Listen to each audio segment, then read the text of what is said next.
چلو بھائی دیکھو اب میں کیا کرتا ہوں. اعوذ باللہ من الشیطان الرجیم بسم اللہ الرحمن الرحیم. صحیح مسلمان کیسے بنے؟ آپ مسلم قوم کو لے لیجئے جن کا نام ہی اسی آدھار پہ پڑا ہے، اسی بنیاد پہ پڑا ہے کہ اور مذہب سے اسلام کا سب سے بڑا بنیادی فرق یہی ہے کہ اسلام ایک خدا کی پرستش کا دعویٰ کرتا ہے اور ایک ہی خدا میں ساری طاقت و قوت کو ایمان کا اہم جز مانا جاتا ہے.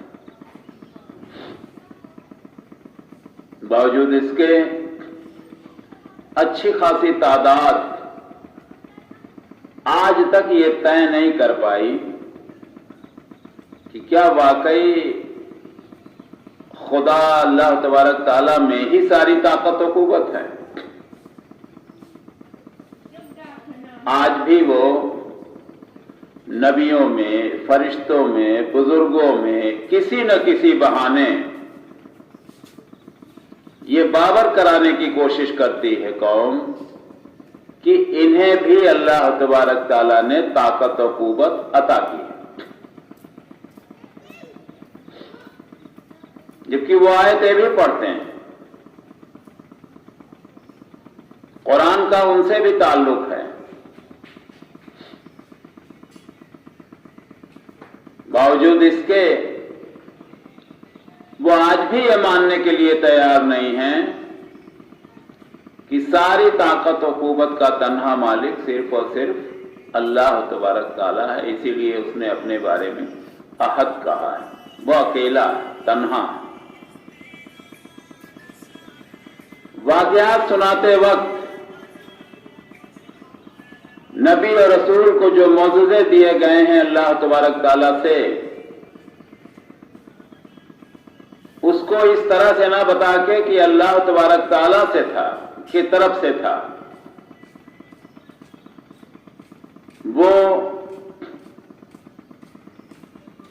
نبیوں کی طاقت و قوت کے روپ میں بتایا جاتا کہ اب دیکھیے موسیٰ علیہ السلام نے یہ کر دیا، عیسیٰ علیہ السلام نے یہ کر دیا، تو اللہ نے ان کو طاقت و قوت نہیں عطا کی تھی.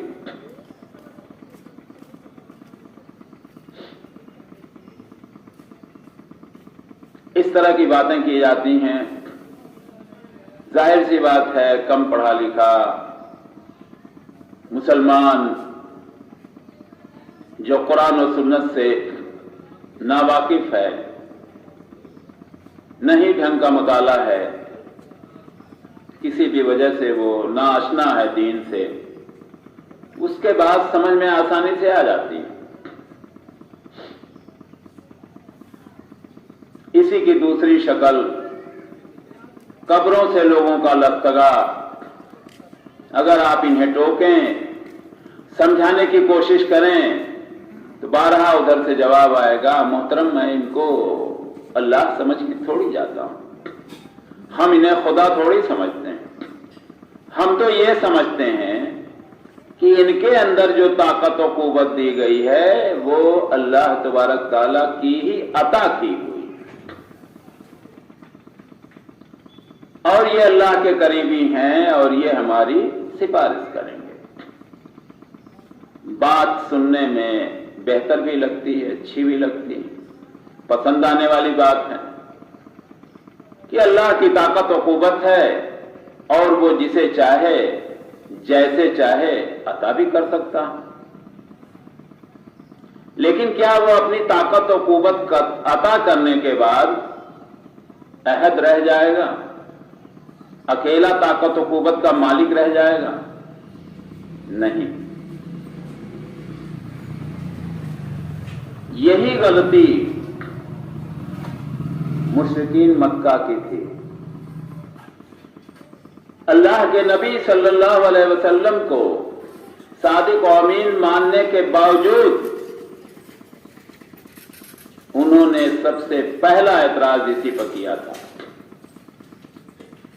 کہ ہم تو آپ کو یہ سمجھتے تھے کہ آپ بہت بڑے صادق ہیں، بہت بڑے امین ہیں، بہت بڑے سچے انسان ہیں، ہمارے ہی بیچ پلے پوسے ہیں، ہم تو آپ پہ جان نیشاور کرنے کے لیے تیار ہیں، ہم نے آج تک آپ کے اندر نعوذ باللہ کوئی کمی نہیں دیکھی، اور آپ نے یہ کون سا جملہ استعمال کر لیا کہ اللہ تنہا ہے، ہم اپنے سارے معبودوں کو چھوڑ دیں؟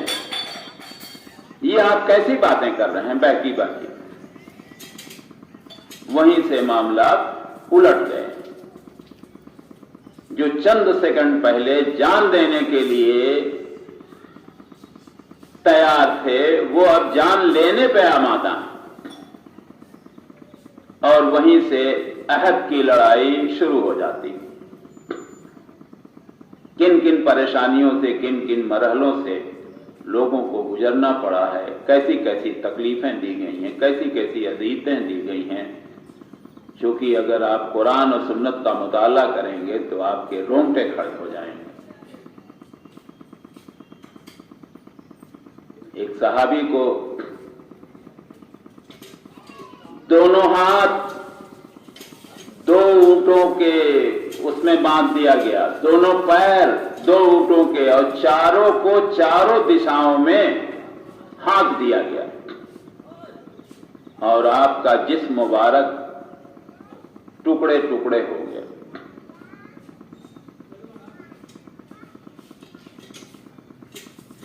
عورتوں کے ساتھ بھی ایسے ایسے ظلم ڈھائے گئے جن کا زبان پہ لانا آسان کام نہیں۔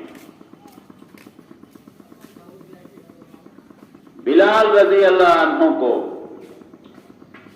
ریت میں، گرم ریت میں لپیٹ کر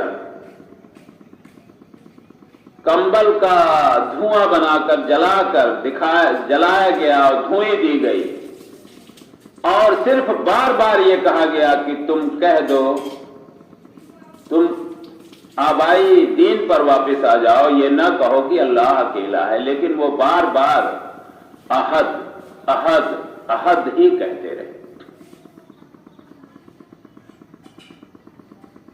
اور اسی عہد کی مخالفت کے لیے ان پر ظلم ڈھائے جا رہے ہیں کہ تم یہ کیوں کہہ رہے ہو کہ اللہ تنہا ہے، تم یہ کیوں نہیں کہتے اللہ ہے لیکن یہ میرے معبود بھی ہیں۔ آج بھی شکلیں بدل گئی ہیں، لیکن کسی نہ کسی سہارے یہ باور کرایا جاتا ہے سیدھے سادے مسلمانوں کو کہ تم بھی ایک خدا پر تسلی کیسے کرو گے؟ اتنی بڑی کائنات، دونوں جہاں کا مالک و مختار، نعوذ باللہ صرف ایک ہی خدا کیسے ہو سکتا ہے؟ آج بھی یہ مسئلے ہیں، نام بھلے نہ لیا جائے لیکن اگر آپ گہرائی سے مطالعہ کریں گے تو یہ چیزیں آپ عام طور پہ پائی جاتی ہیں۔ اسی لیے اللہ تبارک تعالیٰ نے کلام مقدس میں کہا ہے کہ اللہ پر یقین کرنے کے باوجود اکثر majority of the people are مشرک، یہ اللہ پر یقین کرنے کے باوجود اکثر لوگ مشرک ہیں۔ اگر ہم اس توحید کو ڈھنگ سے سمجھ کر صحیح مسلمان بننے کی کوشش نہیں کریں گے تو یہ حالات بدلنے والے نہیں ہیں۔ السلام علیکم ورحمۃ اللہ وبرکاتہ۔